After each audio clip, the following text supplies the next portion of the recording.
The mahogany conference room on the 32nd floor of Morrison, Blake and Associates, felt like a courtroom where the verdict had already been decided. Floor-to-ceiling windows offered a commanding view of downtown Chicago, but I wasn't here to admire the skyline. I was here because my grandmother's trust required it, and apparently so did my family's need to remind me exactly where I stood in their hierarchy. I'd love to know which corner of the globe you're watching from. And if this story speaks to you, make sure to subscribe. Tomorrow's video is one you absolutely can't miss. My name is Sarah Chen, and I'm 29 years old. For the past 6 years, I've been working double shifts at Milano's, an upscale Italian restaurant in Lincoln Park. Most nights, I serve overpriced pasta to couples celebrating anniversaries they'll forget by next month, and during lunch rushes, I smile through the condescending remarks of business executives who treat service staff like furniture that occasionally brings them food. Today, however, I was sitting at a table that probably cost more than I make in 3 months, surrounded by people who had spent my entire life making sure I knew I didn't belong here. At the head of the polished table sat my uncle, Marcus Chen, 62 years old, and every inch the successful hedge fund manager. His silver hair was perfectly styled, his Italian suit impeccable, and his expression carried that particular brand of smug satisfaction that comes from never having been told no by anyone who mattered. To his right sat his wife, my Aunt Patricia, a woman who had perfected the art of looking sympathetic while delivering emotional daggers.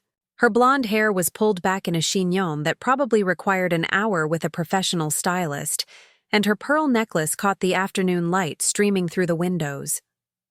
My cousin Bradley occupied the chair to Marcus's left, 26 years old and fresh out of Wharton Business School with an MBA that had been paid for by the same family trust we were here to discuss. He wore his privilege like a well-tailored jacket, never acknowledging its weight because he'd never had to carry it himself. His fiancée, Melissa, sat beside him, her engagement ring catching the light every time she moved her manicured hands. She was everything my family valued in a woman: beautiful, connected, and most importantly, attached to a man who could provide for her in the style they believed she deserved. Then there was me, alone on the opposite side of the table, wearing the only professional outfit I owned, a black dress I'd bought at a discount store 3 years ago for job interviews that never led anywhere better than another restaurant position. My hands, despite my best efforts with lotion and careful scrubbing, still showed the evidence of years spent handling hot plates and cleaning chemicals. My hair was pulled back in a simple ponytail, not because it was fashionable, but because health codes required it, and I'd gotten used to wearing it that way.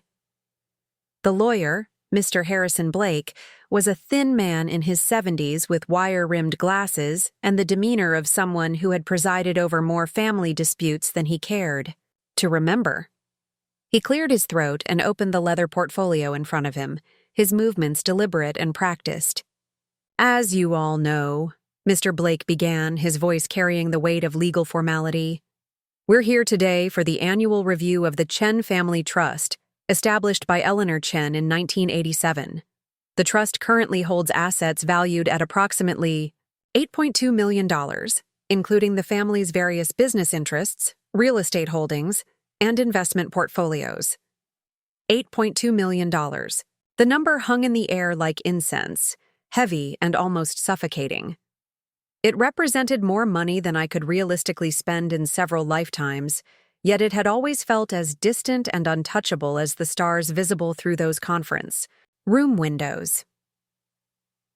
My grandmother, Eleanor Chen, had been a formidable woman who built a small chain of successful restaurants across the Midwest before selling them to a national corporation in the early 80s. She was brilliant, ruthless in business, and had very specific ideas about family loyalty and responsibility. She had also been the only person in my family who ever treated me like I had potential beyond serving other people's meals. Marcus shifted in his chair and fixed me with the look I'd grown to dread over the years. It was the expression of a man who was about to deliver what he considered wisdom, but what usually felt more like a lecture designed to keep me in my place. "Sarah," he said, his voice carrying that tone of false patience that adults use when explaining obvious things to children. "I want you to understand that your grandmother's trust was designed to benefit the family as a whole.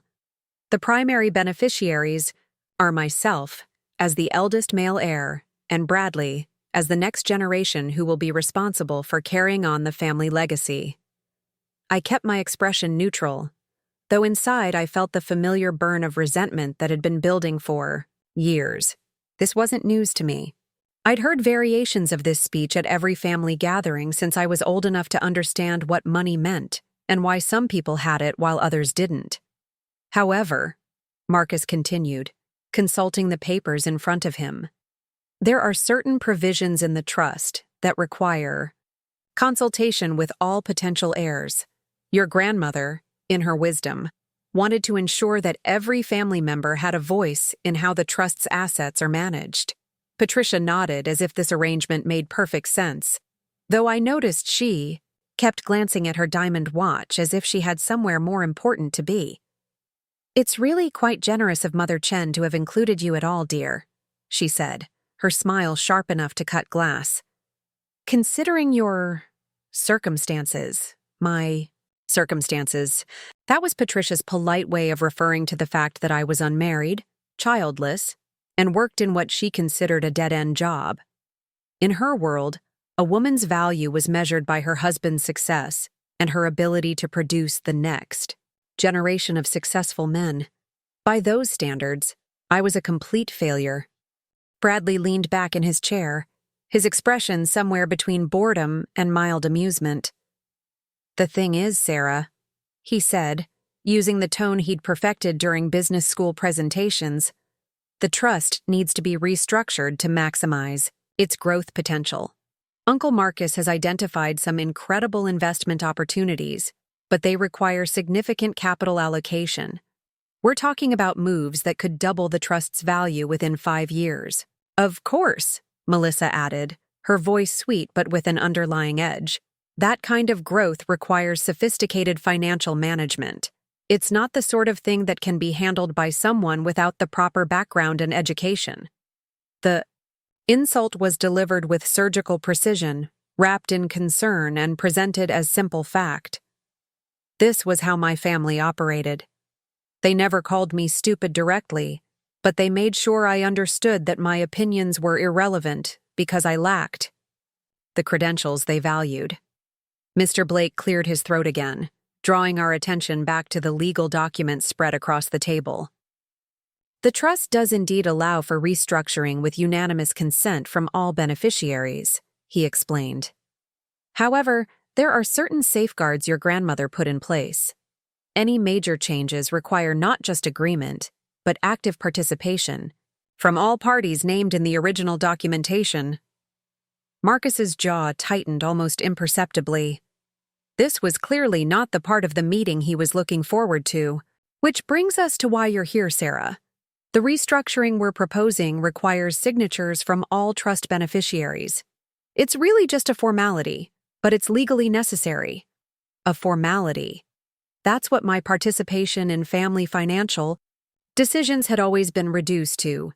A legal requirement that had to be satisfied before the adults could get on with the real business of managing money I would never actually see.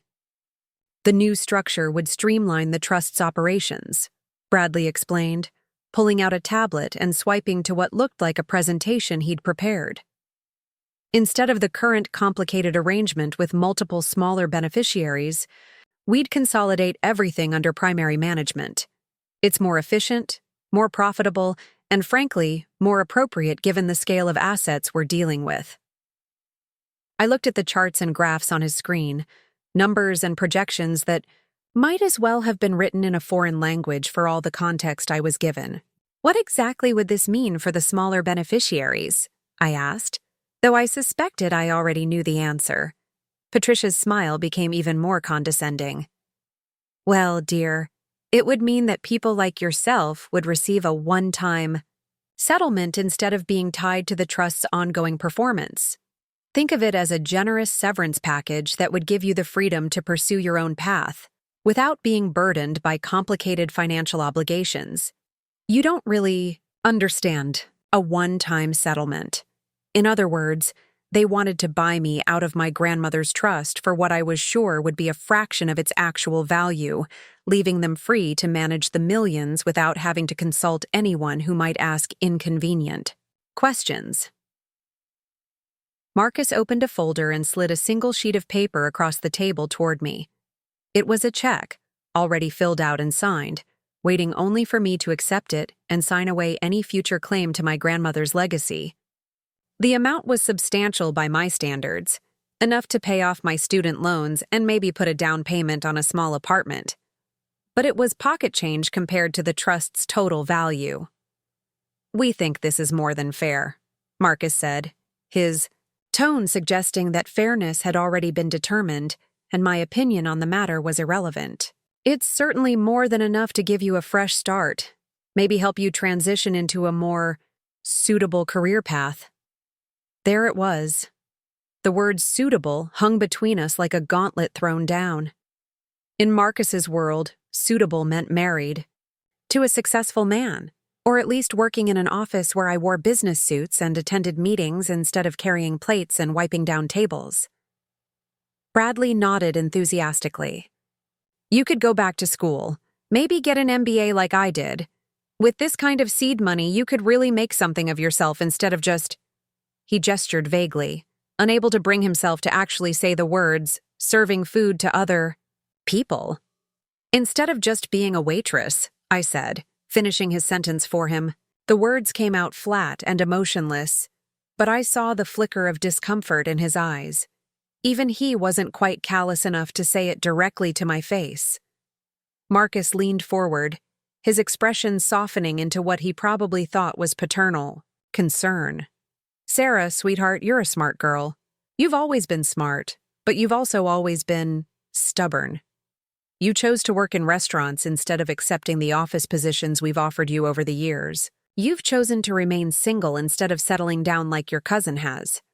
Those were your choices, and I respect them. But they have consequences." The office positions he'd offered had all been entry-level administrative roles at companies, where his friends needed someone to answer phones and file paperwork. They were the kind of jobs that paid barely more than restaurant work, but required me to dress professionally and pretend to be grateful for the opportunity to make photocopies, for men who made 10 times my salary. "The point is," Patricia added, her voice taking on that lecturing tone she'd perfected during her years as a suburban mother, "this trust was designed to support people who are building something lasting. Marcus has his hedge fund. Bradley is starting his career in investment banking. And when he and Melissa have children, those children will benefit from the trust's growth. But you, well, what exactly are you building, dear?" A lot of love and effort went into bringing this story to life. If you're enjoying it, we'd be so grateful if you'd subscribe to our channel. Now, back to where we left off. What was I building? The question stung because it echoed the doubts I'd been carrying for years. What did I have to show for nearly 3 decades of life?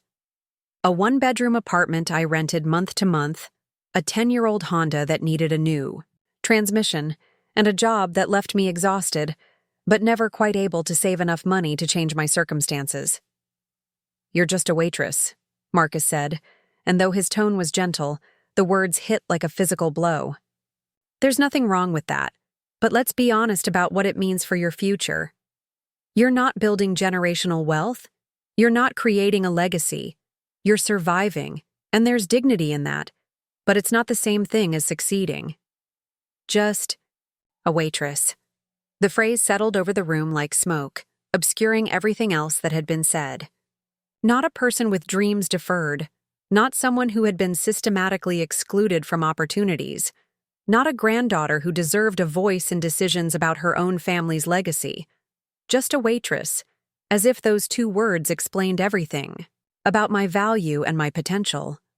Mr. Blake shuffled his papers uncomfortably.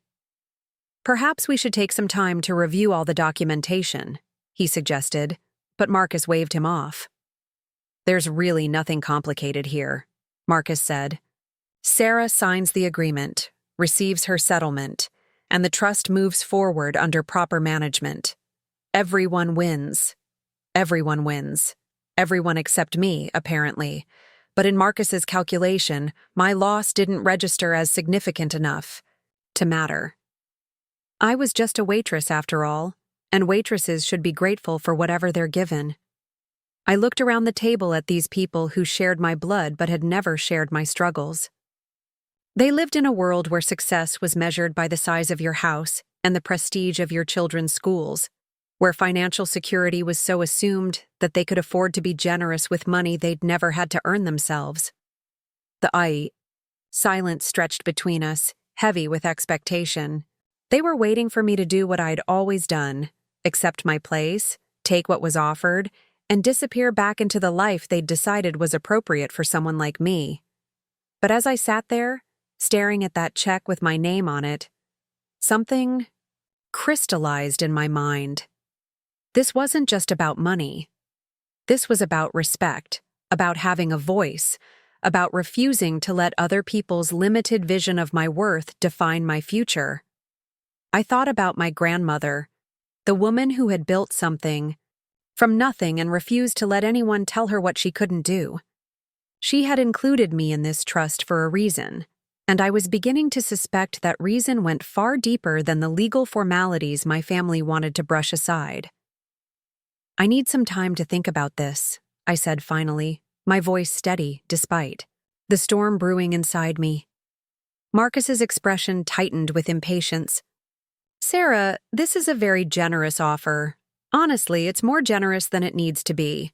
I'd hate for you to miss this opportunity by overthinking something that should be straightforward." But I was already standing up, already reaching for my purse, already planning my escape from this room full of people who had just spent an hour explaining why I didn't matter.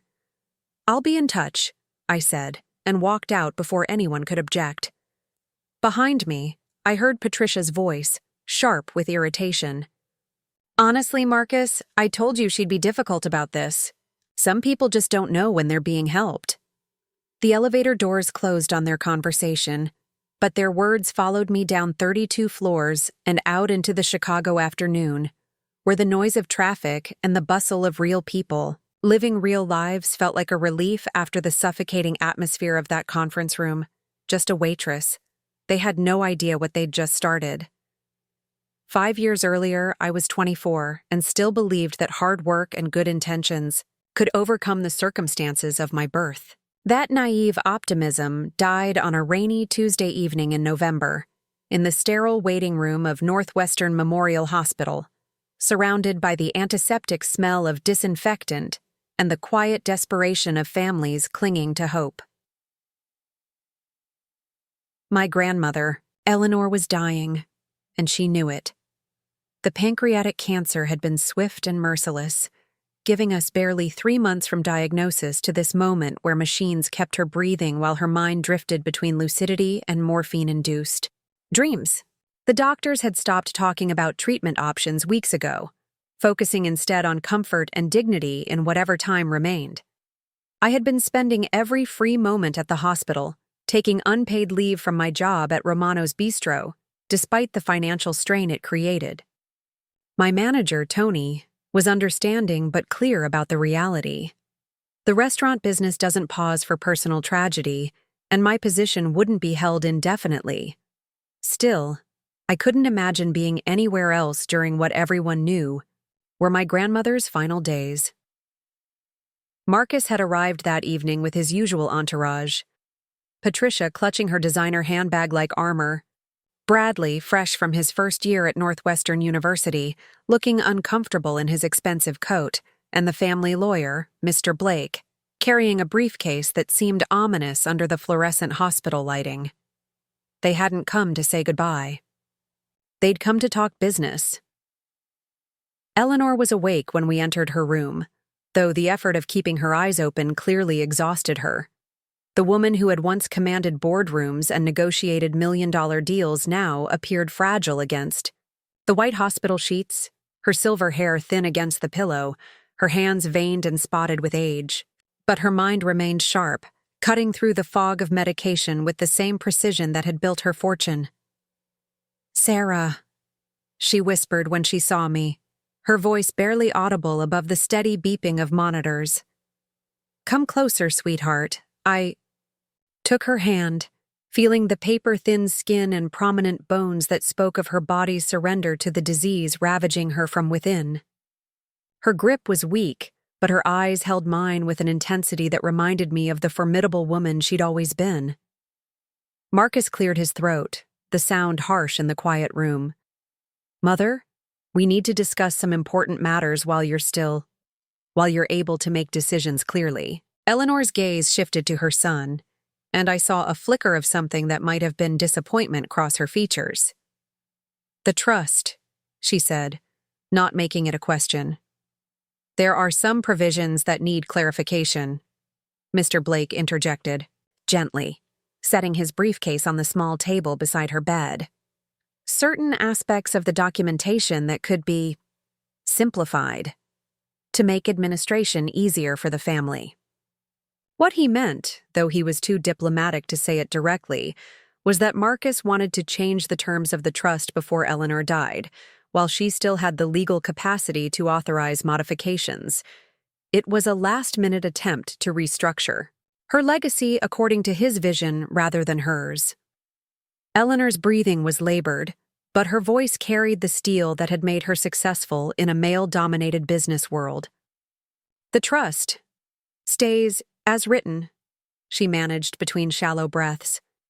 Every provision, every beneficiary, exactly as I intended. Patricia stepped forward, her face arranged in an expression of concerned sympathy that didn't quite reach her eyes. Mother Chen, surely you want what's best for the family's future. Marcus has such excellent ideas about growth strategies and investment opportunities. Perhaps it would be wise to give him more flexibility to maximize the trust's potential. My grandmother's eyes closed for a moment, and I thought she might be drifting back into sleep. But then she spoke again, her words deliberate despite their softness. Sarah, we'll understand. Someday. The smart money isn't always the obvious choice. Marcus's jaw tightened with barely controlled frustration. Mother, Sarah is a good girl, but she doesn't have the background to handle complex financial decisions. She's working as a waitress, for God's sake. How can she possibly contribute meaningfully to trust management? The words hung in the air like a slap. Even here, in this room where his mother was dying, Marcus couldn't resist asserting his superiority over me. The dismissal was casual, automatic, as if my presence was simply an inconvenience to be managed. Eleanor's eyes snapped open, and for a moment, I saw a flash of the fierce woman who had built an empire from a single small restaurant. A waitress, she repeated, her voice gaining strength. Do you know what I was before I opened my first restaurant? The room fell silent except for the rhythmic beeping of machines and the whisper of the ventilation system. Eleanor struggled to sit up slightly, her breathing becoming more labored with the effort.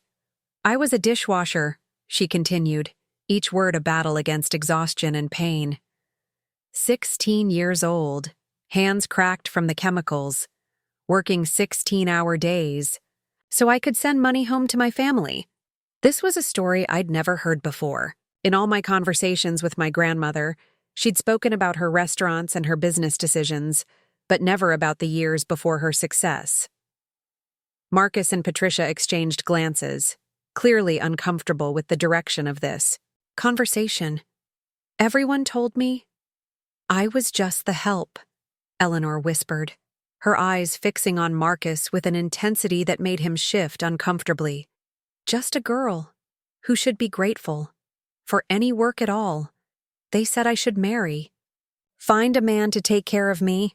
Stop dreaming about things that weren't for people like me. She paused, gathering strength for what she wanted to say next. But I watched. I learned. I saved every penny. And when the opportunity came, I was ready. Because being underestimated is the greatest advantage a smart person can have. The silence that followed was profound. I felt tears pricking my eyes, not just from grief at watching my grandmother struggle with every breath, but from recognition. She was talking about me, about the position I found myself in, about the way my family treated my ambitions and my potential. Mr. Blake shifted nervously, consulting his papers. Mrs. Chen, the modifications we're suggesting would simply streamline the administrative process. The core provisions would remain intact. Eleanor's laugh was barely a whisper, but it carried decades of experience dealing with men who thought she couldn't see through their careful words. No changes, she said firmly. The trust protects everyone, including those who don't know they need protecting yet. Bradley, who had been silent throughout the exchange, finally spoke up. Grandmother, I don't understand why this has to be so complicated.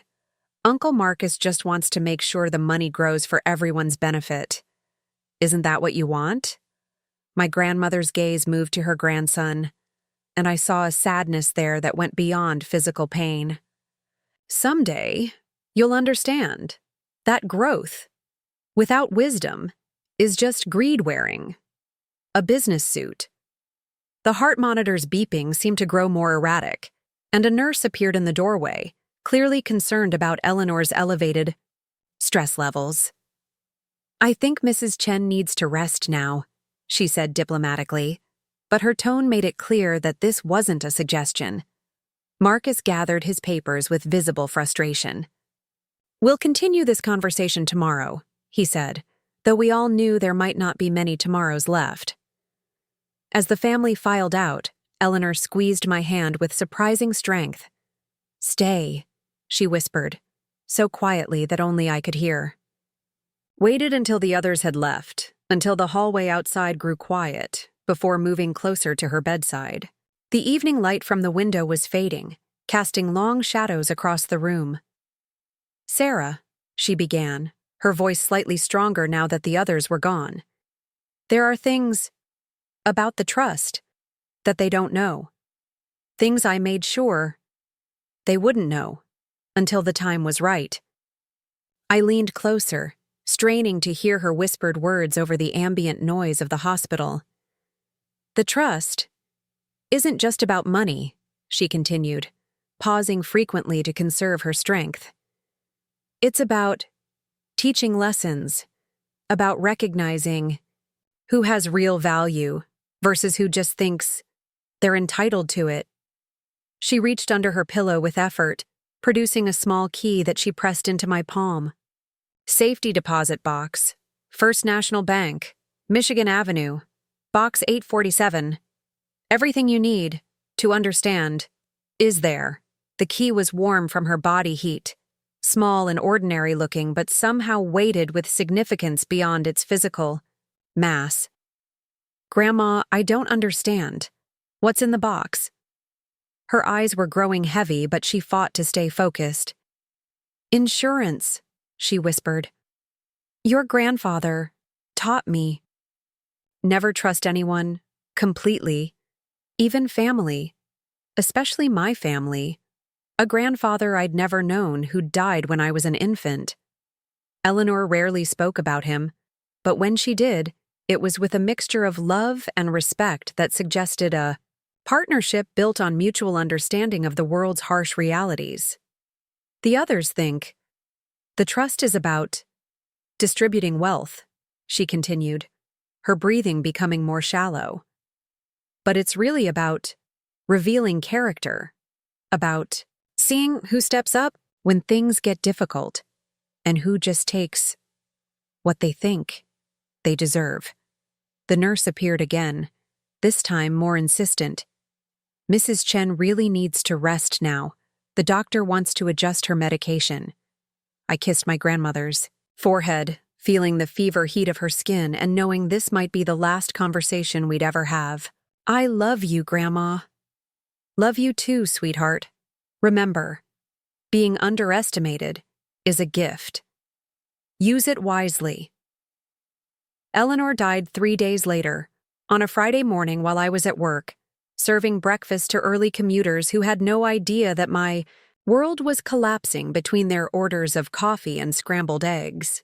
The call came from Marcus, his tone businesslike even as he delivered the news that would forever change our family dynamic. The funeral was a study in contrasts. The church was filled with business associates and community leaders who remembered Eleanor as a pioneering entrepreneur and generous philanthropist. They spoke of her vision, her determination, and her legacy in the restaurant industry. But at the family gathering afterward, the conversation quickly turned to practical matters. The trust, its management, and how to move forward with what Marcus repeatedly referred to as the new reality. I said little during those discussions, still processing my grief and trying to make sense of the key hidden in my purse and the mysterious safety deposit box it would open. The others seemed to interpret my silence as acceptance of their plans, as resignation to my predetermined role as the grateful recipient of whatever scraps they chose to throw my way. They had no idea that Eleanor had given me something far more valuable than money. Knowledge that there were secrets yet to be revealed and the tools to uncover them when the time was right. The reading of the will took place a week later in Mr. Blake's office, the same room where I would sit 5 years, later listening to Marcus explain why I was just a waitress. But that day, the atmosphere was different. The trust documents were read aloud in their entirety, every provision and contingency that Eleanor had carefully crafted to protect her legacy and ensure her wishes were honored. Marcus and Patricia listened with growing satisfaction as the primary beneficiary structure was explained. Marcus as the senior family member and primary trustee, Bradley as the heir apparent who would eventually assume control, and various smaller provisions for other family members. But when Mr. Blake reached the section about required signatures and unanimous consent for major decisions, I noticed Marcus's smile falter slightly. As you can see, Mr. Blake explained, Mrs. Chen was very specific about maintaining checks and balances in the trust's operation. No single person, regardless of their position, can make unilateral decisions about the trust's major assets or fundamental structure. What this meant in practical terms was that my signature would be required for any significant changes to the trust's operations. My voice, however small, could not be simply dismissed or ignored. Eleanor had built protection into the very foundation of her legacy, ensuring that even the most underestimated family member retained power within the system. That night, I visited the safety deposit box for the first time. The First National Bank on Michigan Avenue was imposing, all marble columns and brass fixtures that spoke of old money and established power. Box 847 was small and nondescript, but what it contained would change everything I thought I knew about my family and my place within it. Inside were documents, photographs, and letters that painted a picture of Eleanor's business dealings far more complex than anyone realized. There were records of loans made to family members over the years, investments that had been quietly managed outside the main trust structure, and most importantly, evidence of agreements and obligations that bound certain family members in ways they had clearly forgotten. But the most significant discovery was a letter addressed to me personally, written in Eleanor's distinctive handwriting and dated just 2 months before her diagnosis. "My dear Sarah," it began, "if you are reading this, it means I am gone and the family is likely pressuring you to step aside and let others manage what I have built. I want you to know that every provision in the trust was placed there with careful consideration, and your inclusion was not charity or sentiment, but recognition of something your uncle and cousin lack. The wisdom to understand that true power comes not from taking what you want, but from protecting what matters." The letter went on to detail specific information about the trust's structure, about hidden assets and obligations that would become relevant only if certain conditions were met.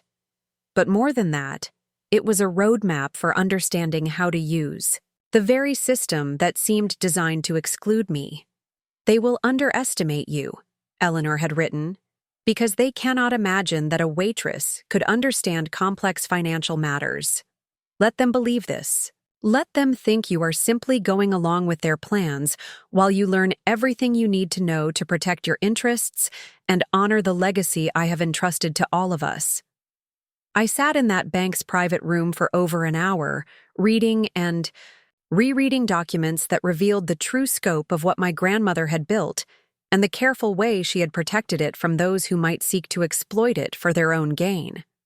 The trust wasn't just a financial instrument, it was a test, designed to reveal who among her heirs truly understood the values that had made her successful. When I finally left the bank that day, the key secure in my purse along with copies of the most important documents, I felt something I hadn't experienced since childhood, a sense of purpose that went beyond mere survival. I wasn't just a waitress anymore, though I would continue to wear that identity like camouflage, while I learned everything I needed to know to honor my grandmother's faith in me. The catalyst moment wasn't my grandmother's death, though that certainly marked the beginning of a new chapter. It was the realization that she had seen something in me that even I hadn't recognized yet. The potential to be more than what others expected, the strength to stand up for what mattered, and the intelligence to play a longer game than anyone else at the table realized was being played. 5 years later, sitting in that conference room listening to Marcus call me just a waitress, I would remember this moment and smile. They had no idea what my grandmother had really left me, or how thoroughly I had prepared for the day when their true intentions would finally be revealed. The first thing I did after leaving the bank that day was quit my job at Romano's Bistro. Not because I had a better option lined up, but because I needed to disappear from my family's radar while I figured out how to use what my grandmother had given me. Tony, my manager, thought I'd lost my mind. "Sarah, you're one of my best servers," he said, genuinely concerned as I handed in my apron and collected my final paycheck. "Where are you going? Did someone offer you better money?" I couldn't explain that I wasn't moving toward something better. I was moving toward something completely different. Instead, I told him I needed time to process my grandmother's death and figure out my next steps. It wasn't entirely a lie. The documents from Eleanor's safety deposit box had revealed layers of complexity that would take months to fully understand.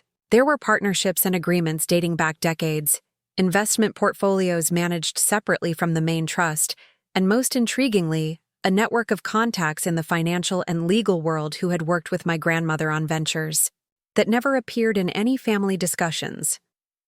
One name appeared repeatedly in the correspondence: Victoria Castellanos, a financial advisor who had apparently helped Eleanor structure several of her more sophisticated investments.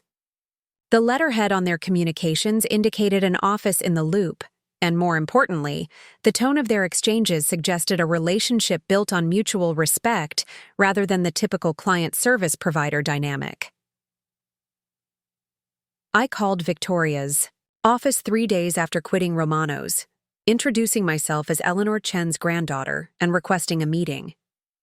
Her assistant, clearly familiar with my grandmother's name, scheduled me for the following week. Victoria Castellanos turned out to be a woman in her 50s, with silver-streaked hair pulled back in an elegant bun, and the kind of quiet confidence that comes from decades of successful navigation in male-dominated industries. Her office overlooked Lake Michigan, and the walls were lined with certifications and awards that spoke to expertise I was only beginning to understand. "Eleanor spoke of you often," Victoria said after we'd settled into chairs by her window. "She was very proud of your independence, your work ethic, and what she called your natural skepticism of easy answers." This surprised me. I hadn't realized my grandmother discussed me with her business associates, or that she viewed my questioning nature as an asset rather than an annoyance. "She also said you were the only family member who never asked her for money," Victoria continued, pouring coffee from an elegant silver service. "That impressed her more than you might realize." We spent the next 2 hours going over documents that Victoria had been instructed to share with me only after Eleanor's death. These papers revealed a side of my grandmother's business acumen that went far beyond the restaurant empire everyone knew about. She had been quietly investing in startup companies, particularly those founded by women and minorities who struggled to access traditional financing. She owned partial stakes in tech companies, real estate developments, and even a small biotechnology firm that was developing promising treatments for pancreatic cancer. A bitter irony that wasn't lost on either of us. The beauty of Eleanor's approach, Victoria explained, was that she never put all her eggs in one basket, and she never invested in anything she didn't understand personally. She made it a point to know the people behind every venture, not just the numbers on the balance sheets.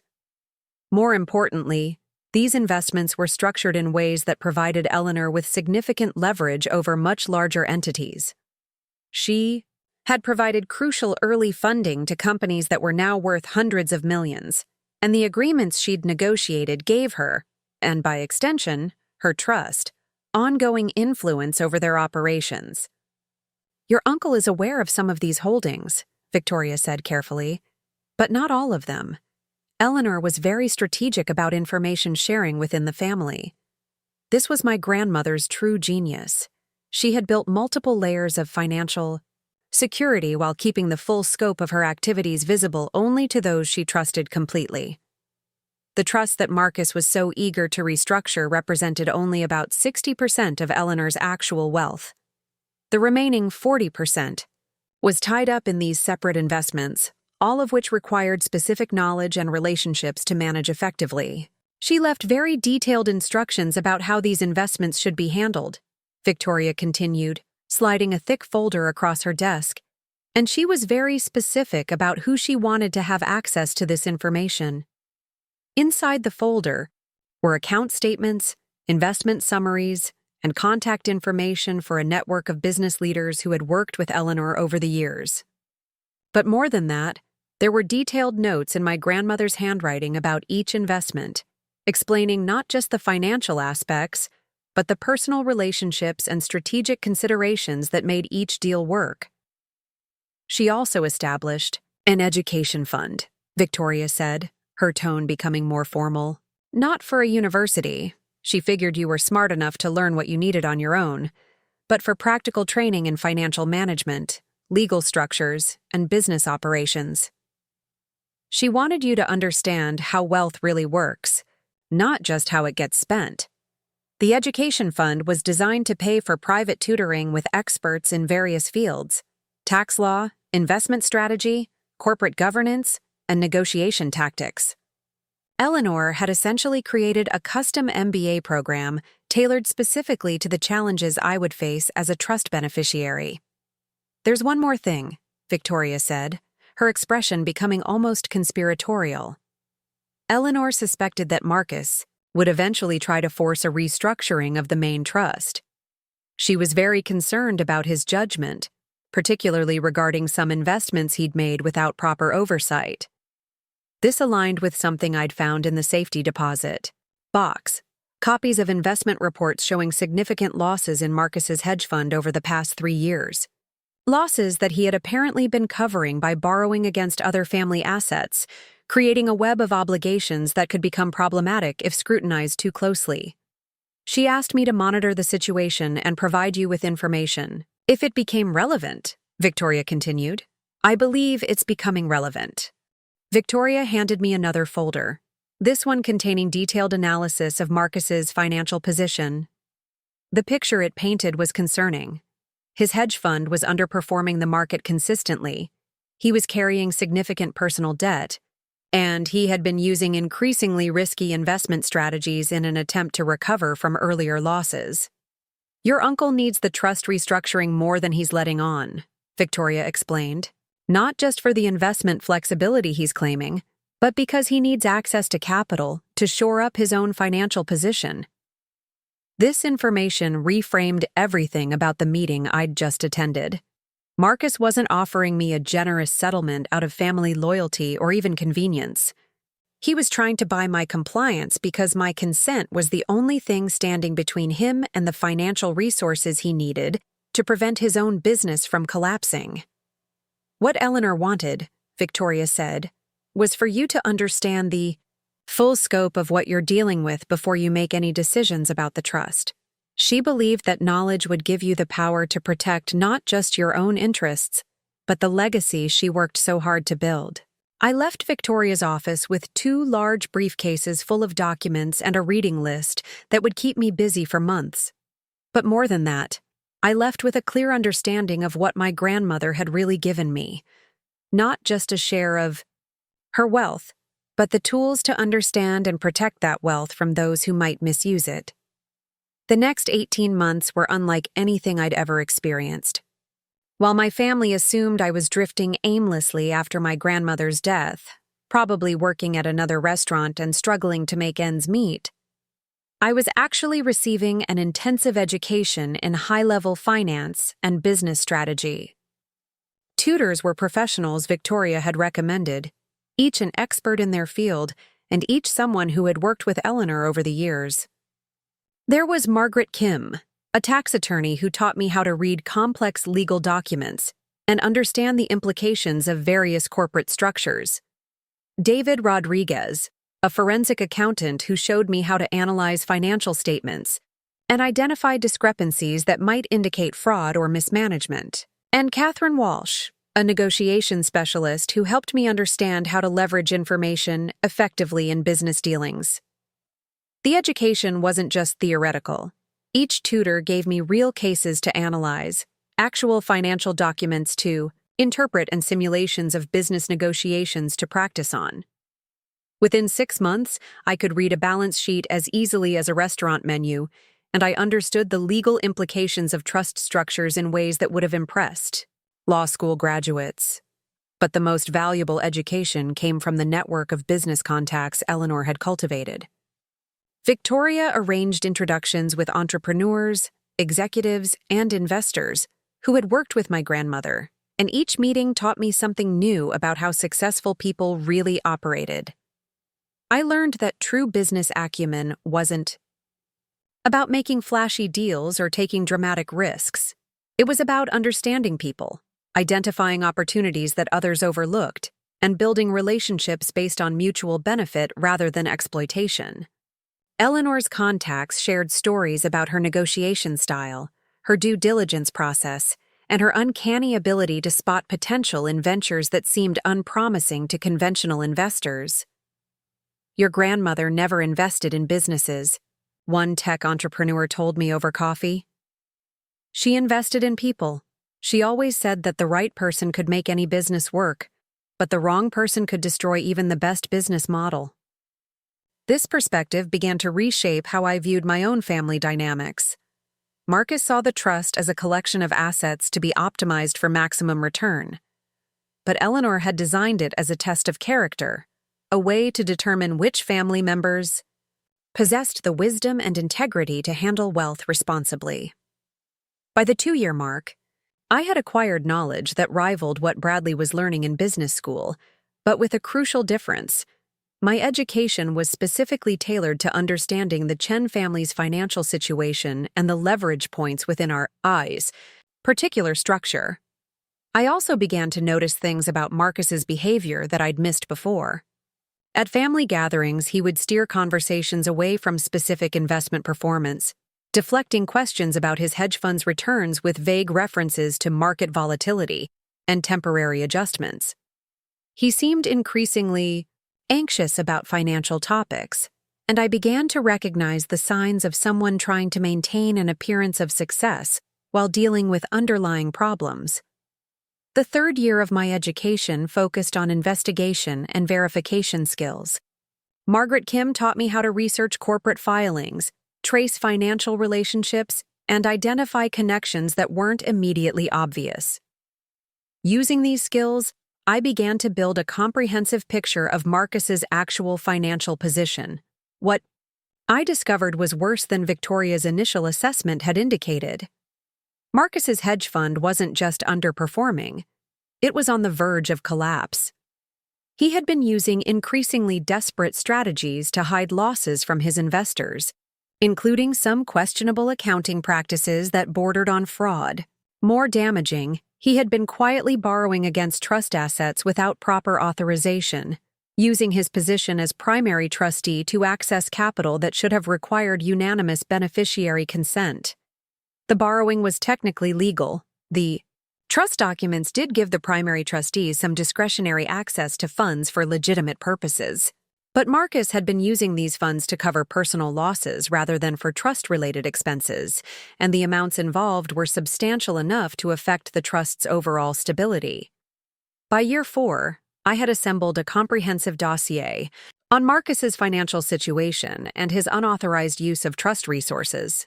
But I also had something more valuable, a complete understanding of how to use this information strategically rather than just confrontationally. Eleanor's contacts had taught me that the most effective business strategies were those that gave opponents a face-saving way to do what you wanted them to do.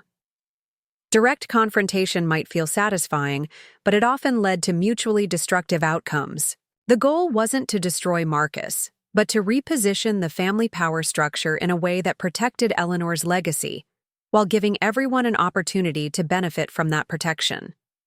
During the 5th year, I began implementing what I thought of as my re-emergence strategy. I took a job at Meridian, an upscale restaurant in River North, specifically because it attracted the kind of clientele who moved in Chicago's financial circles. The irony wasn't lost on me. I was back to waiting tables, but now it was camouflage rather than necessity. Working at Meridian gave me the perfect cover for my real activities. When family members asked what I was doing, I could honestly say I was working at a restaurant. They didn't need to know that I was also using my position to build relationships with influential people who could provide additional insight into Marcus's business dealings and reputation within the financial community. The restaurant also served another purpose. It kept me grounded in the real world while I navigated increasingly complex financial strategies.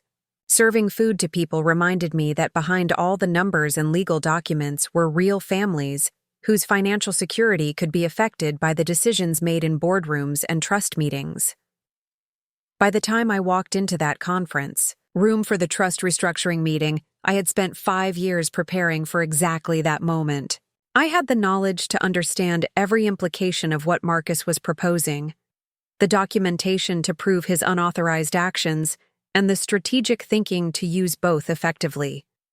But most importantly, I had learned to think like Eleanor, not just about immediate gains or losses, but about long-term consequences and the kind of legacy that would honor the values on which our family's wealth had been built. Marcus thought he was dealing with just a waitress who could be easily manipulated or bought off. He had no idea that the waitress had been studying his every move for 5 years, and that she now understood his weaknesses better than he understood them himself. The foundation was laid. Now it was time to build on it. The call came on a Thursday morning in September, 3 weeks after that first trust meeting. I was setting up tables at Meridian for the lunch rush when my phone buzzed with an unknown number displaying a New York area code. In the restaurant business, you learn to ignore most calls during prep time, but something about the persistence, it rang 3 times in 5 minutes, made me step into the storage room to answer. Sarah Chen? The voice was crisp, professional, with the kind of authority that suggested the speaker was accustomed to being taken seriously immediately. Yes, this is Sarah. My name is Jonathan Pike. I'm a senior partner at Hartwell, Krause & Associates. We represent several institutional investors who have significant exposure to your uncle's hedge fund, Apex Capital Management. The name Hartwell, Krause & Associates was familiar from the financial publications I'd been reading religiously for 5 years. They were a major law firm specializing in securities litigation and investment disputes, the kind of firm that got involved when millions of dollars went missing and someone needed to be held accountable. I'm not sure why you're calling me, I said carefully, though my pulse had quickened. I don't have any involvement with my uncle's business. Perhaps not directly, Pike replied, but you are a beneficiary of the Chen Family Trust, which has been providing capital to Apex Capital Management through various lending arrangements.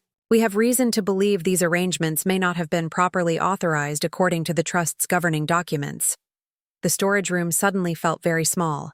This was the call I'd been expecting for months, ever since my investigation had revealed the extent of Marcus's unauthorized borrowing, but expecting it and experiencing it were two different things entirely. "What exactly are you suggesting?" I asked. "Ms. Chen, I'm going to be direct with you because time is a factor here. Apex Capital Management is facing significant liquidity problems. Your uncle has been using trust assets as collateral for increasingly risky investment positions, and several of those positions have gone severely underwater. Our clients are concerned about their ability to recover their investments, and we're exploring all possible avenues for asset recovery." Pike paused, letting this information sink in. "We understand that trust beneficiaries have certain rights regarding the use of trust assets for non-trust purposes. We also understand that not all beneficiaries may have been fully informed about these lending arrangements." The implication was clear. They wanted me to join a lawsuit against Marcus, using my position as an uninformed beneficiary to challenge the legitimacy of his borrowing against trust assets. It was exactly the kind of external pressure that could force the trust restructuring Marcus was pushing for, or destroy the trust entirely in a protracted legal battle.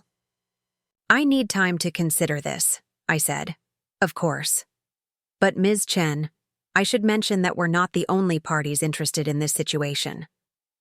The Securities and Exchange Commission has opened a preliminary investigation into Apex Capital Management's reporting practices. If criminal charges are filed, the trust assets could be frozen as part of the investigation, regardless of whether individual beneficiaries were aware of any improprieties." After Pike hung up, I stood in that storage room for several minutes. Surrounded by boxes of napkins and industrial-sized containers of olive oil, trying to process what this meant for everything I'd been planning. The external pressure I'd anticipated was materializing, but it was coming faster and from more directions than I'd expected. That evening, I called Victoria Castellanos from my apartment, using the secure phone line she'd given me for sensitive communications. "I've been expecting this call," Victoria said after I related my conversation with Pike. "Jonathan Pike contacted me yesterday asking about the trust's structure and governance. I told him I could only discuss matters with explicit authorization from the beneficiaries." "How bad is it, really?" I asked. Victoria was quiet for a moment, and I could hear papers shuffling in the background. "Worse than even our most pessimistic projections. Marcus borrowed approximately $2.3 million from the trust over the past 18 months, ostensibly for what he classified as strategic investment opportunities.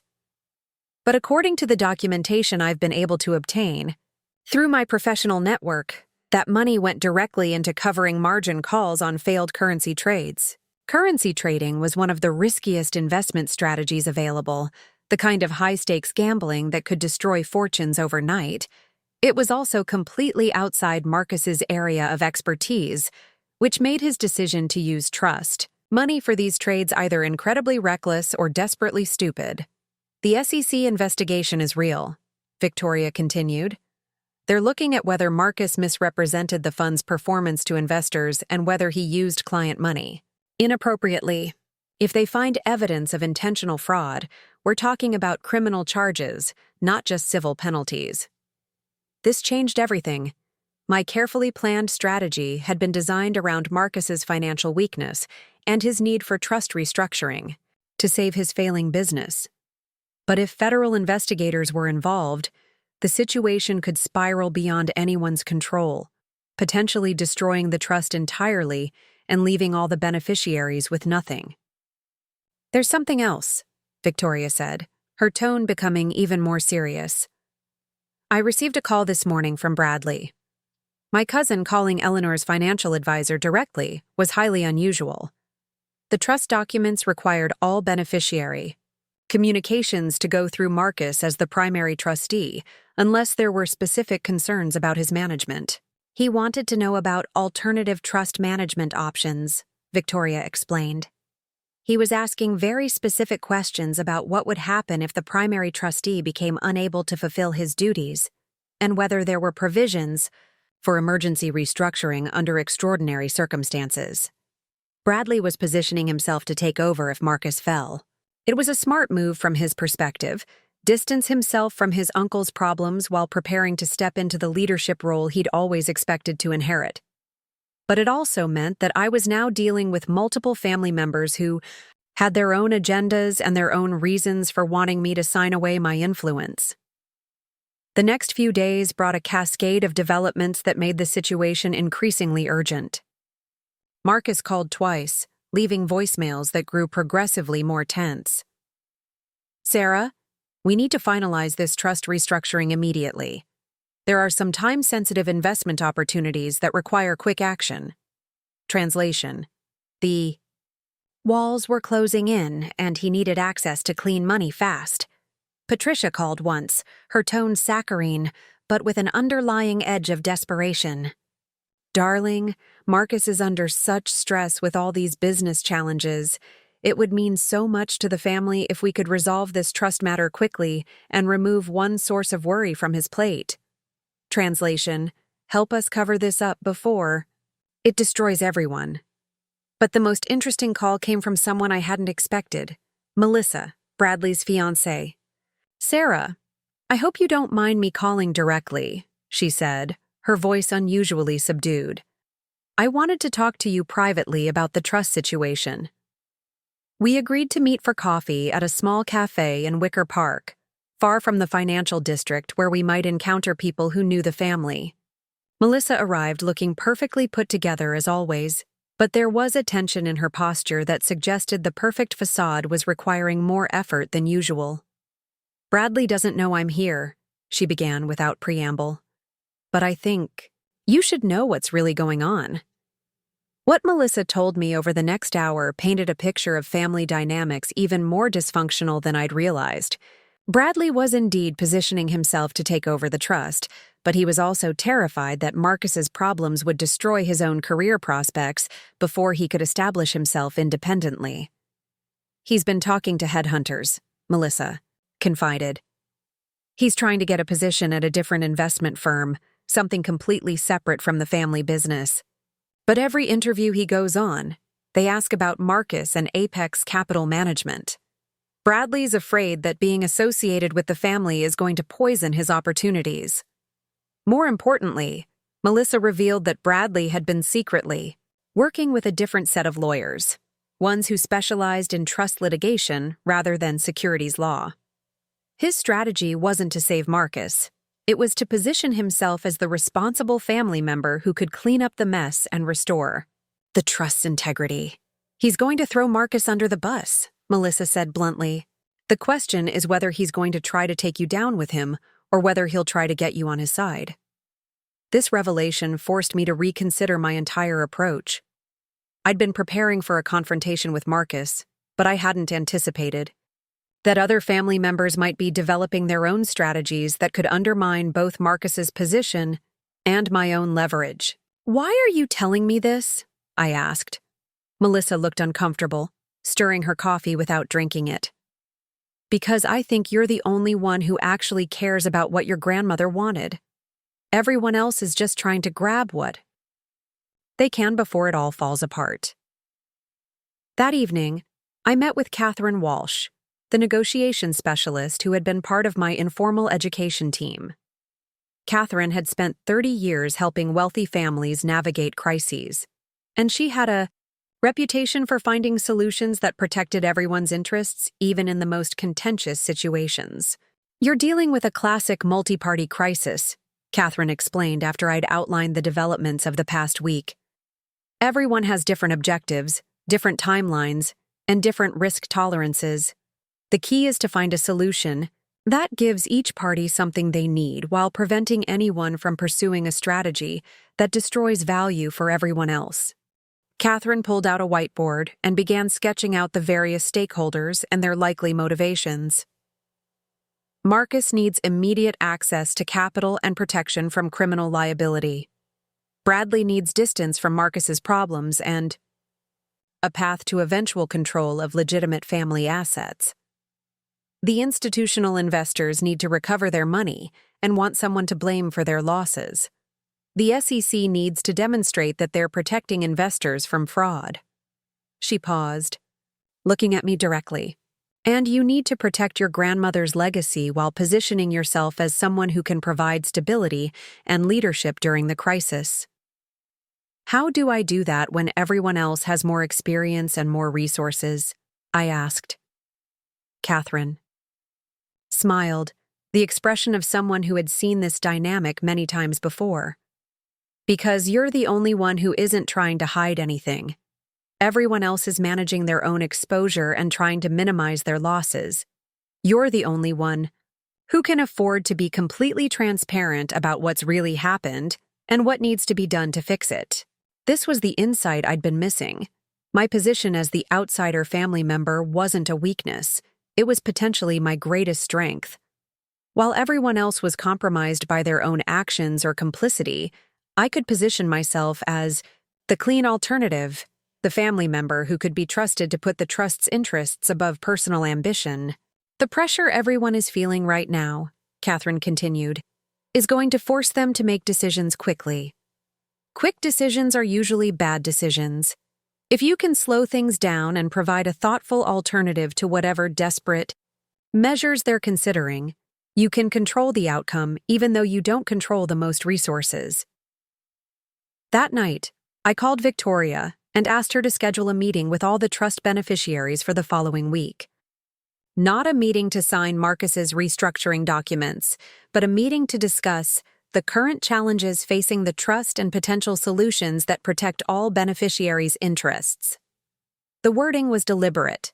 I wasn't positioning myself as someone who was obstructing their plans, but as someone who was offering solutions to problems they hadn't even acknowledged publicly yet. Marcus's response came within hours. A text message that simply said, "This is not a good time for additional meetings. Let's stick to the original plan." But it was too late for the original plan. The external pressures were mounting too quickly, and too many people now knew too much about the real situation. The crisis was going to force a resolution one way or another. The only question was whether that resolution would be controlled or catastrophic, and whether I would be in a position to influence which direction it went.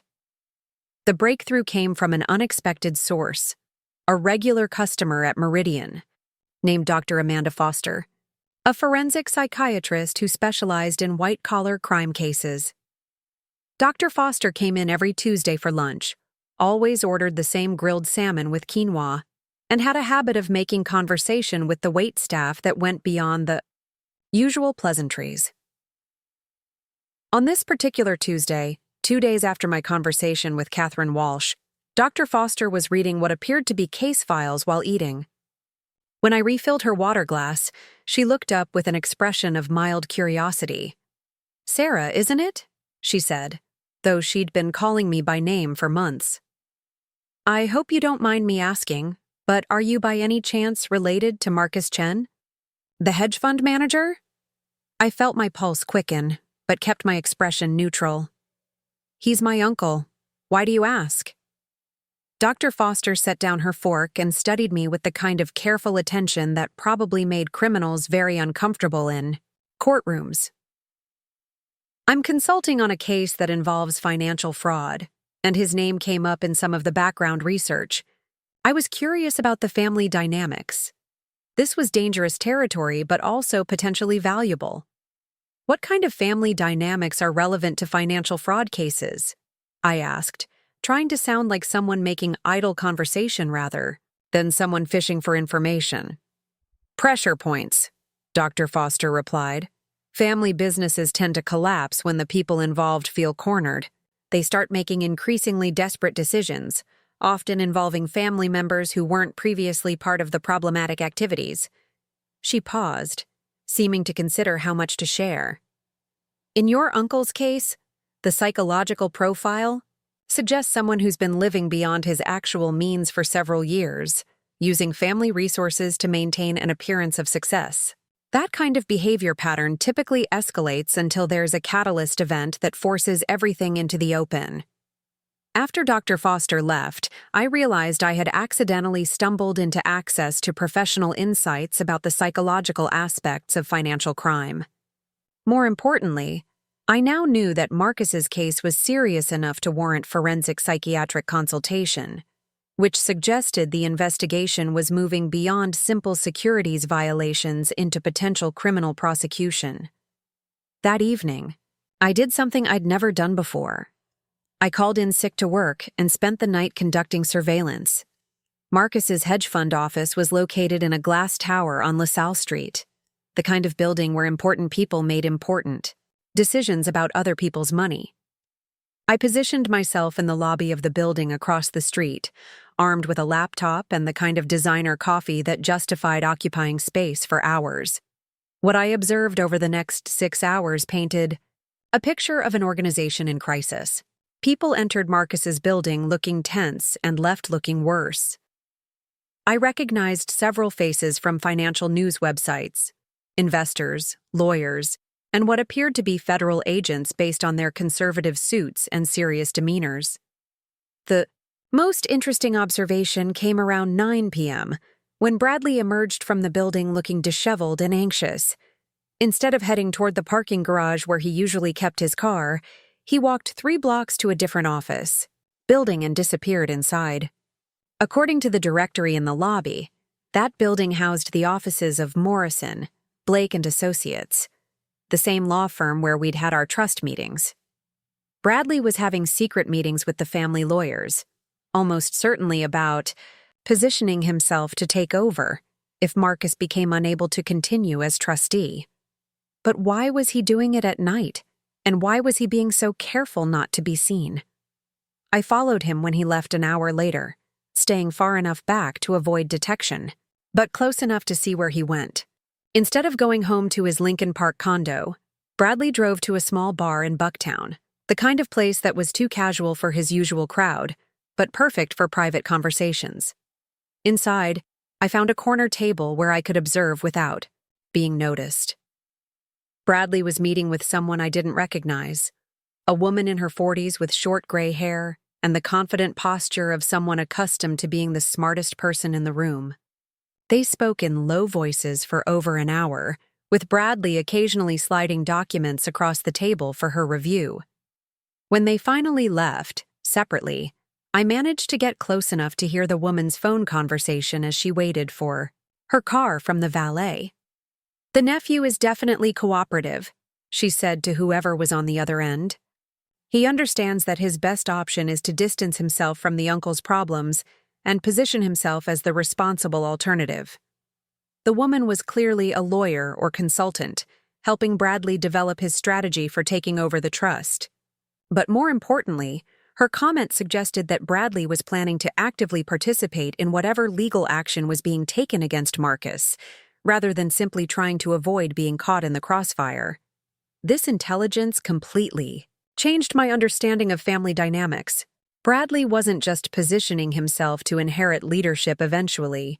He was actively working to accelerate Marcus's downfall to advance his own timeline. The next morning, I called Margaret Kim, the tax attorney who had been part of my education team, and asked her to help me understand the legal implications of what I'd observed.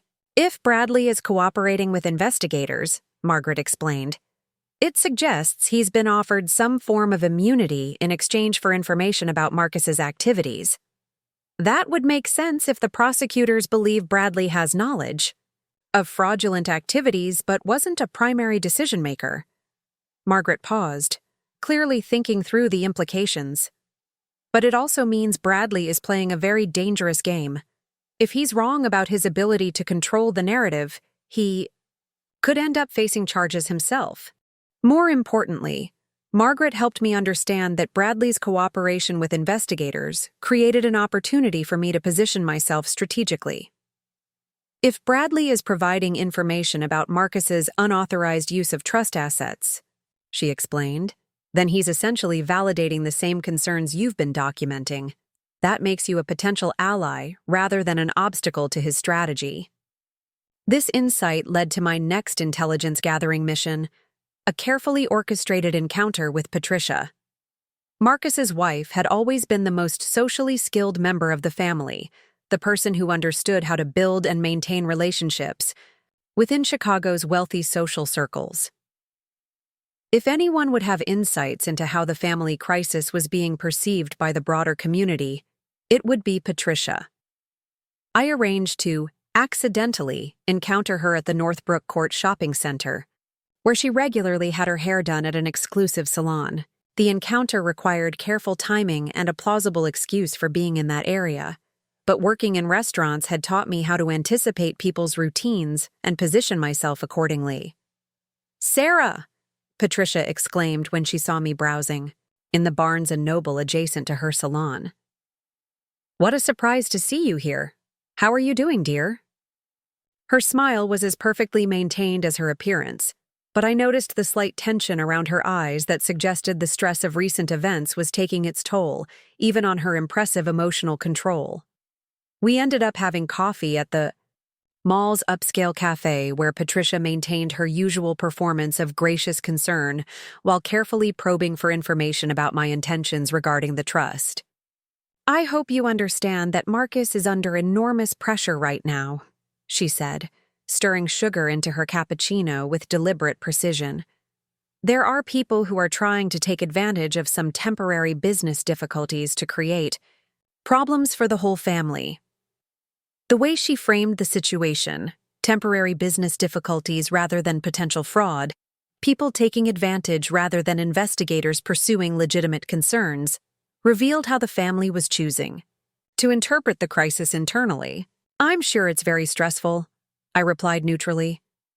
"Business problems have a way of affecting everyone in the family, even when they're not directly involved." Patricia's smile became slightly more strained. "Exactly. Which is why it's so important for family members to support each other rather than allowing outside influences to create divisions between us." This was as close as Patricia would come to directly asking whether I was planning to cooperate with the investigation or support whatever legal action might be taken against Marcus. But her careful phrasing also revealed that she was aware of the potential for family members to be turned against each other by external pressure. "Of course, family loyalty is important," I agreed, "but so is protecting the family's long-term interests, even when that requires making difficult decisions. In the short term." Patricia studied me over her coffee cup, clearly trying to determine whether my response was reassuring or threatening. "I'm sure we all want what's best for the family legacy," she said finally. The most valuable intelligence from this conversation wasn't what Patricia said, but what she didn't say. She never once asked about my financial situation, never offered additional money beyond what had been proposed in the trust restructuring, and never suggested that the family was prepared to fight a protracted legal battle. This suggested that they were operating from a position of weakness and hoping to resolve the crisis quickly and quietly. That evening, I received a call that provided the final piece of intelligence I needed. The caller was someone I'd never spoken to before, Thomas Hartwell, the senior partner at the law firm representing the institutional investors. "Ms. Chen, I apologize for calling you directly, but I believe we may have mutual interests in resolving the current situation involving your family's trust." Hartwell's approach was more sophisticated than his colleague Jonathan Pike's had been. Instead of trying to pressure me into joining their lawsuit, he was positioning himself as someone who could help me protect my own interests while achieving their clients' objectives. "I understand you've been excluded from many decisions about the trust's management," Hartwell continued. "That exclusion may actually protect you from liability for your uncle's actions, but it also means you may not have been fully informed about how those actions have affected the trust's financial position." What Hartwell was offering was access to their investigation's findings in exchange for my cooperation in documenting the unauthorized nature of Marcus's borrowing against trust assets. It was a formal version of what I'd been doing informally for years, gathering evidence of Marcus's mismanagement.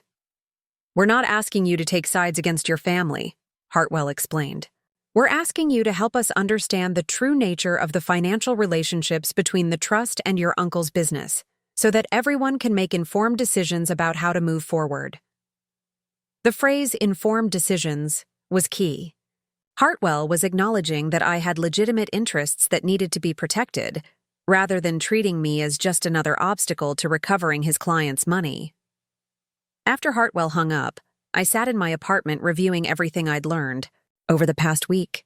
The intelligence gathering had revealed a complex web of competing interests and secret strategies that went far beyond the simple trust restructuring Marcus had originally proposed.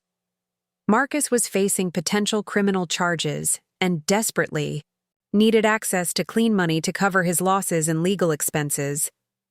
Bradley was positioning himself to take over by cooperating with investigators, but he was also exposed to potential liability if his cooperation wasn't managed carefully. Patricia was trying to hold the family together while minimizing public embarrassment, but she had limited understanding of the legal realities they were facing. The institutional investors wanted their money back and someone to blame for their losses. The SEC wanted to demonstrate that they were protecting investors from fraud. The family lawyers wanted to minimize their clients' exposure while preserving their own professional relationships. And in the middle of all this chaos was the Chen Family Trust, representing my grandmother's life work and the financial security of everyone involved, being used as a piggy bank by people who had lost sight of what it was really supposed to accomplish. The intelligence I'd gathered over the past week had given me a comprehensive understanding of everyone's positions, motivations, and vulnerabilities. But more importantly, it had revealed that I was the only person involved who wasn't compromised by their own actions or hidden agendas. I was the only one who could afford to tell the complete truth about what had happened and what needed to be done to fix it. That truth was going to be my most powerful weapon in the confrontation that was now inevitable. The emergency family meeting was scheduled for 2 p.m. on a Friday at Morrison, Blake & Associates. Marcus had called it with less than 24 hours' notice, claiming urgent developments require immediate family consultation and decision-making. The rushed timeline told me everything I needed to know. Something had forced his hand, and he was operating from pure desperation now. I arrived 30 minutes early, not to the law office, but to the coffee shop across the street where I could observe who else was attending this supposedly urgent family gathering. What I saw confirmed my worst suspicions about how desperate the situation had become. Marcus arrived first, accompanied by 2 men I didn't recognize but whose expensive suits and serious demeanors suggested high-level legal representation. These weren't the family's usual attorneys. These were criminal defense lawyers. Bradley came next, and I was surprised to see him accompanied by Melissa rather than arriving alone. More interestingly, they were followed within minutes by the gray-haired woman I'd seen him meeting with at the bar in Bucktown. Bradley had brought his own legal representation to a family meeting, which meant he was no longer pretending to be aligned with Marcus's interests. Patricia arrived in a taxi, rather than driving herself, which was unusual. When she exited the vehicle, I noticed her hands were shaking as she paid the driver. The woman who had always prided herself on maintaining perfect composure under any circumstances was visibly rattled. The biggest surprise was the last arrival. Thomas Hartwell, the senior partner representing the institutional investors. His presence at what was supposed to be an internal family meeting meant that the boundaries between family business and legal warfare had completely collapsed. I waited another 10 minutes before entering the building, using the time to review the documents I'd prepared for this confrontation. 5 years of investigation, education, and strategic planning had led to this moment, and I needed to be certain I was ready for whatever desperate moves Marcus might attempt. The conference room felt different this time. The same mahogany table, the same view of Chicago's skyline, but the atmosphere was charged with barely controlled panic, rather than the condescending confidence that had characterized our previous meeting. Marcus sat at the head of the table, but his usual commanding presence was noticeably diminished.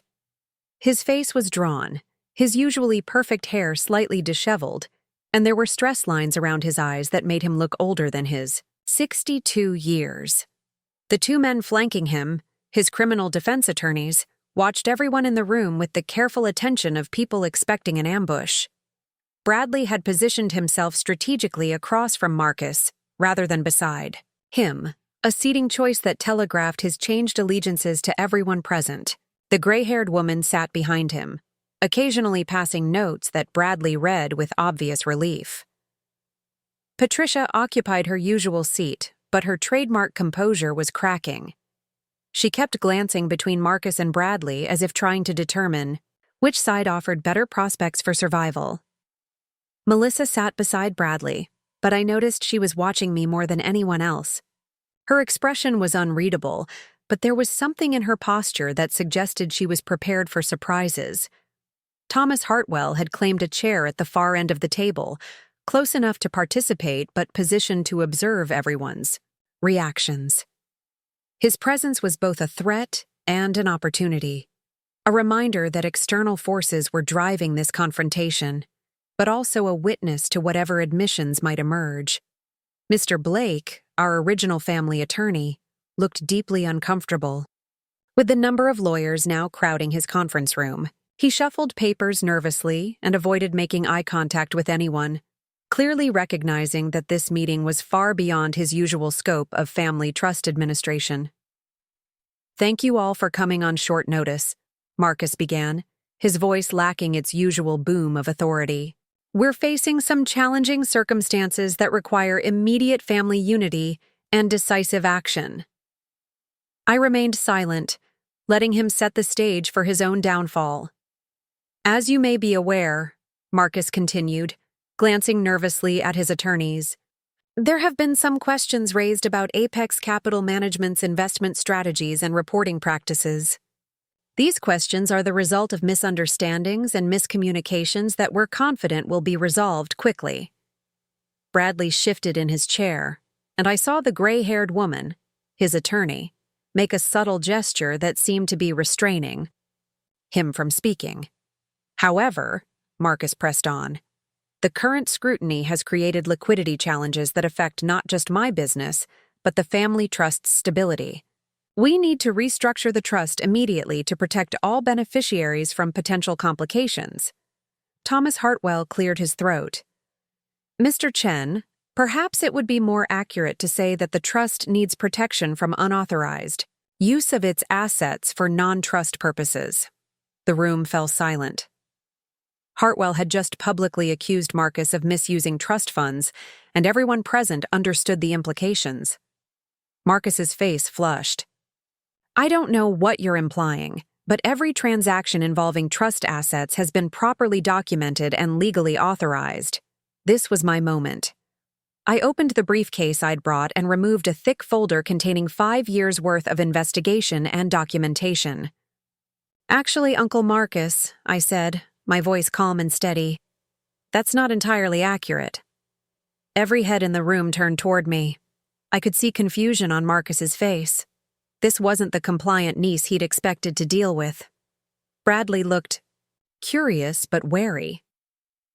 Patricia appeared genuinely shocked that I was speaking at all. I opened the folder and removed the first document, a detailed analysis of the trust's financial transactions over the past 3 years, prepared by Victoria Castellanos and verified by Margaret Kim.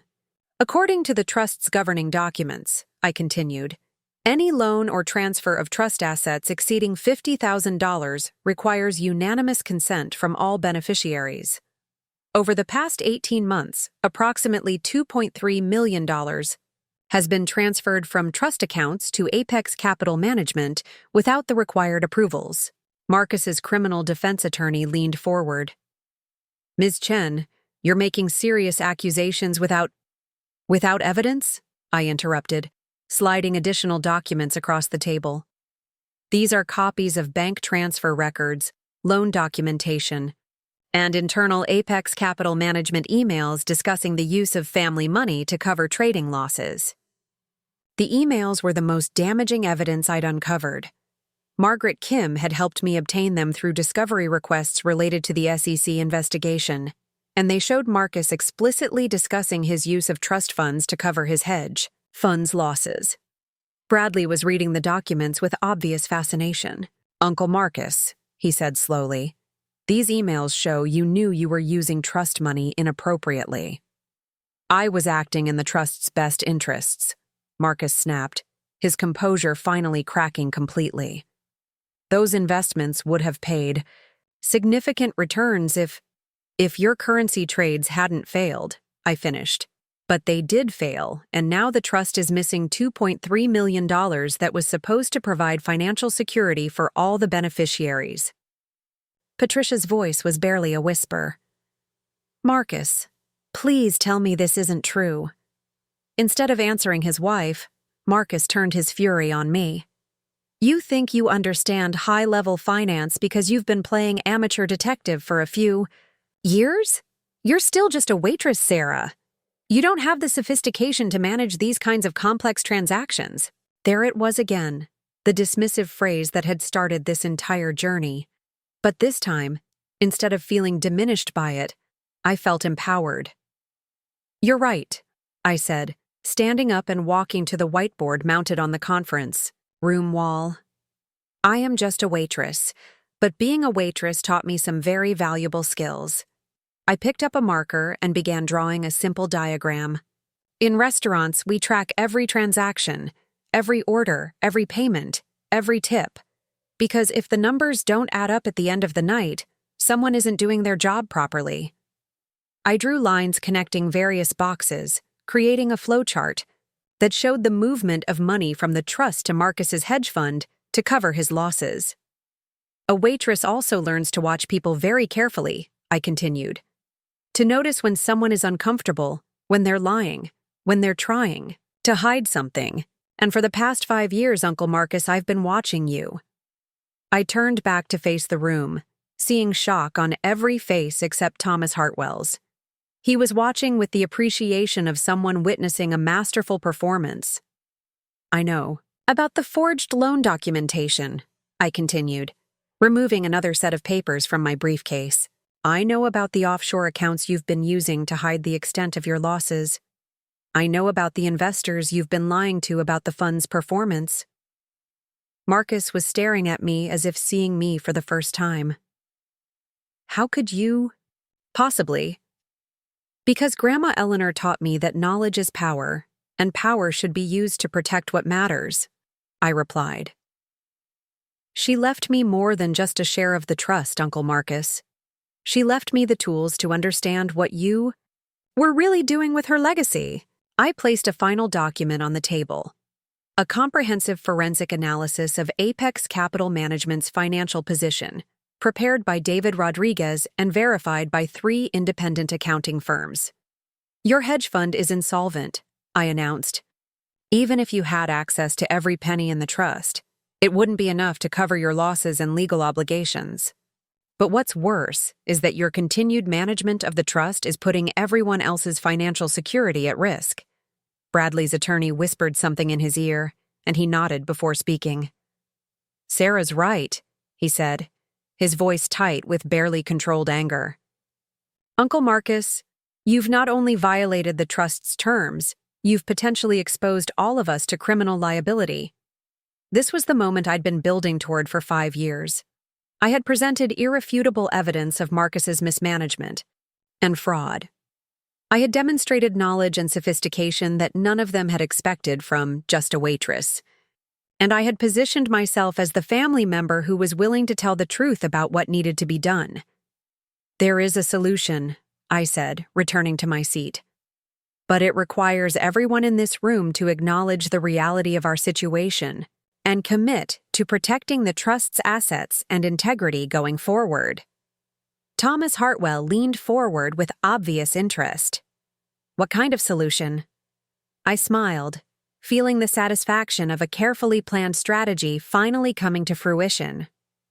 "The kind that gives everyone what they actually need, rather than what they think they want." What I proposed over the next 30 minutes would restructure not just the trust, but the entire family power dynamic. And for the first time in my life, I wouldn't be asking for permission to have a voice in my own family's decisions. I would be demanding it. The silence stretched for a full minute after I announced my solution. Thomas Hartwell spoke first. "Ms. Chen, my clients need their money back." "They'll get it," I replied confidently, moving to the whiteboard again. "The Chen Family Trust shows $8.2 million in assets," I began. "But that's only the publicly known holdings. My grandmother was far more strategic than anyone realized. I drew connections between various investments Eleanor had secretly constructed over decades. Through her separate portfolio, managed by Victoria Castellanos, there are an additional $6.4 million in assets. Real estate partnerships, technology investments, equity stakes that have grown substantially since Grandma's death." Patricia gasped. "That's impossible. We would have known." "Grandma made sure you wouldn't know," I explained. She understood that concentrating wealth under family management created temptation for exactly Uncle Marcus's behavior. I addressed Hartwell directly. "Your clients are owed $3.1 million from Apex Capital Management. The separate portfolio has sufficient liquidity to satisfy those obligations immediately, removing legal pressure and SEC scrutiny driving this crisis." "And in exchange?" Hartwell asked. "Marcus resigns from all trust positions, accepts responsibility for mismanagement, and cooperates with leadership transition." Marcus's attorney leaned forward. "My client isn't admitting wrongdoing." "Your client is about to be indicted for securities fraud," I interrupted. "Cooperation is a survival strategy." I drew a new organizational structure. The trust restructures, with Bradley as primary trustee, but with mandatory oversight from independent professionals. No single person ever again has unilateral asset access. "What's my role?" Bradley asked carefully. "You get leadership of the family legacy. But you earn it through competence and accountability, not inheritance." I moved to my final proposal. The trust establishes a foundation supporting entrepreneurship education for women and minorities. Melissa will manage operations. Melissa looked surprised. "Why me?" "Because you've consistently demonstrated integrity. You warned me about Bradley's plans when you didn't have to. You understand being underestimated." She nodded. "I accept." "What about your role?" Bradley asked, calculating whether I was positioning myself as competition. "I remain a beneficiary with voting rights," I replied. "But I also return to work, not because I have to, but because I choose to." This surprised everyone. "The restaurant industry taught me more about business than any MBA could," I continued. "I'm opening my own restaurant using trust distributions as investment capital." Patricia found her voice. "You're choosing to remain a waitress?" "I'm choosing to be an entrepreneur who understands service," I corrected. My restaurant concept would employ people transitioning from difficult circumstances, formerly incarcerated individuals, recovering addicts, single mothers.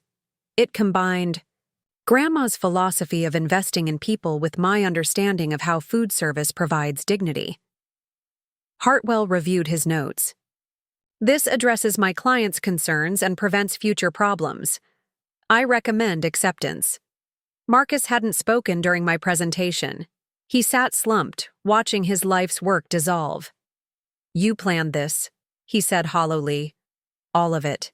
The innocent act, the meetings, working restaurants, calculated to take over." I felt genuine sadness for him. Despite everything, Marcus was family. "No, Uncle Marcus," I replied gently.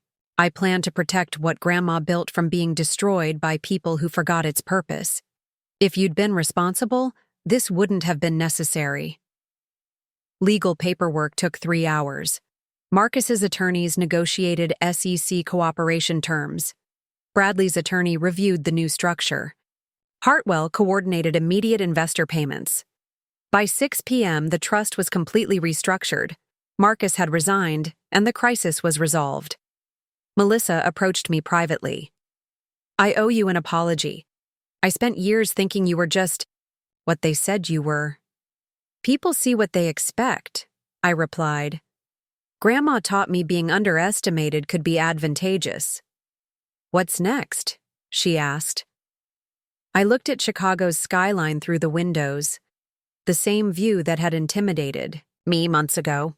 Now it looked different, like a city full of opportunities I was prepared to pursue. I'm going to build something that matters. 3 months later, I stood in Chen's Table's kitchen, watching Roberto, my sous chef and former gang member who learned cooking in prison, train new hires from our culinary program. The restaurant embodied my vision: excellent food served by people understanding second chances in a neighborhood where good jobs were scarce. Victoria had invested personally, becoming both financial partner and mentor.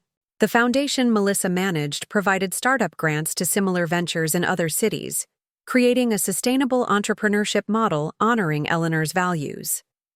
Bradley surprised everyone by proving an excellent trustee. Our oversight structure kept him accountable while providing support for thoughtful long-term decisions. Marcus served 6 months in federal prison for securities fraud, followed by probation and community service.